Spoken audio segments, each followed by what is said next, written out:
Oh, God. No, come on, man. Three-time Super Bowl champ. Come on, man. Building. Max Kellerman. How we feeling, fellas? Well, great. I'll tell you what. How we feeling, Dallas? Yes. Arlington, to be specific. Sit down. Sit down. See, this is the problem. The disrespect. Sit down. Yeah. You know? I mean, Vince McMahon needs to hire this guy to troll crowd. Absolutely. Y'all non-playoff winning selves. How y'all do? How y'all do? Can I get a score for tonight? Prediction? What do you think's happening? Well, the Cowboys are winning this game, for Okay. sure. Okay, so I'm going to say... We're really stepping out on a limb there. I'm saying it's 27-17. Cowboys. 27-17. 27-17. I got the Cowboys losing. No, you don't. No, you don't. Tonight. No, you don't. I have them losing tonight. I have something very important to say.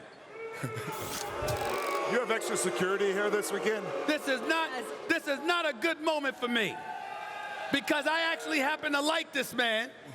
You understand? A future Hall of Famer, one of the greatest tight ends in the history of football, who, quite frankly, you all don't deserve. I don't think this is a must-win for the Dallas Cowboys. I still think they recover. Now, don't get me wrong. They won't, because the Dallas Cowboys ain't making the playoffs. They will lose, all right?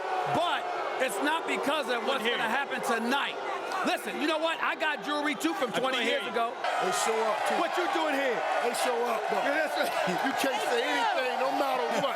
No, I don't care what you say. Wherever you go. Cowboy fans, they show up, boy, and they show off, and they show out. They always here. Give them some love, baby. Give them some love. Look at that. Look at that. Look at that. Look at that. Oh, my God. Sit down. I don't care what Sit down.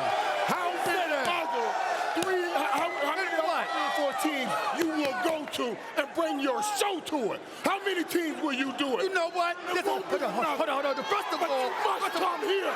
You must come here. let me tell you something. You watch your mouth. First of all, first order of business. You watch your tone. First of all, you watch your tone. You're gonna be respectful right now. That's number one. Number two. Hold on. But you are in my house. This is your show, but you are in my house. This is Texas, baby. First of all, I must confess, I do like the outfit. That is an improvement compared to that white checkered outfit you wore the opening week of the NFL season. That's number one. Okay. That's number one. I got another point. Now, let me ask you this question. Another point. Now, you and I go back many years. And I love you to death. Love you to death, too. But it will not slow me down from banging you up here today. But let's keep going. Hey! Let's keep going, though. Let's keep going. What you got to say? What? You got nothing to say. That's what Go way back. How do you on? Finish it up. We go way back. What? That's right. 9 years.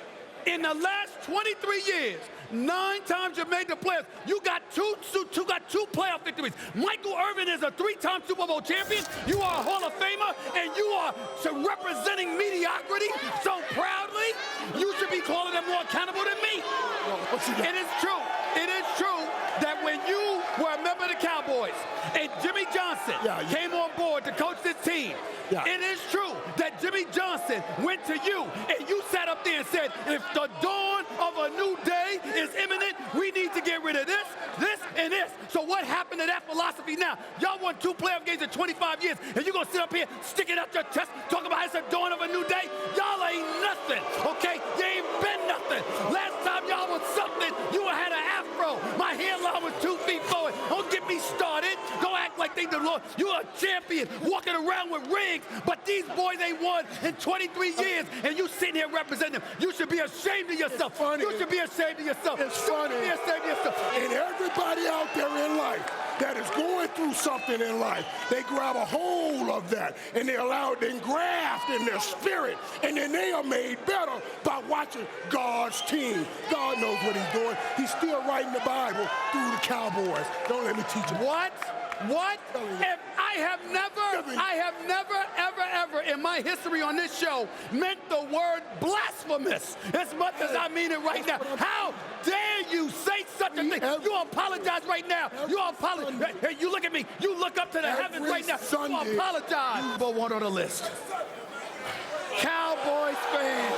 Oh, come on, Stephen A. Right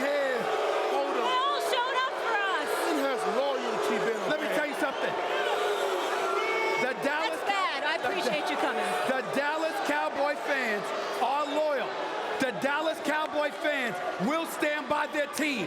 What is the problem with that? Guess what? If you know the fans are going to come no matter what, if they're going to support you no matter what, if they're going to stand by you no matter what, guess what? The priority doesn't become winning because you don't have to worry about losing them. The Dallas Cowboy fans do not hold the Dallas Cowboys accountable. That's one of the reasons why you're the most disgusting, nauseating fan base in American history.